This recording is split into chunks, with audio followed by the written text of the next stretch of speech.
Nandito ngayon yung owner ng ating Montero.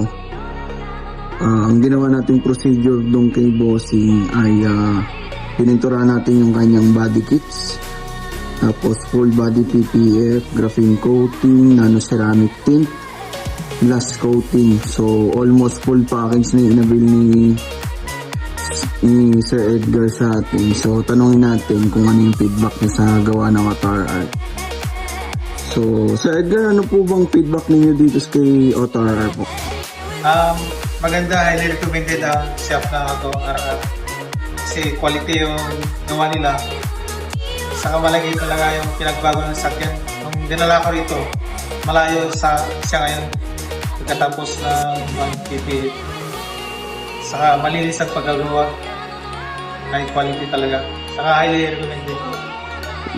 So, si Sir Edgar sa sobrang tuwa sinunod pa yung isang Montero niya. Tama po ba, Sir Edgar? Oo.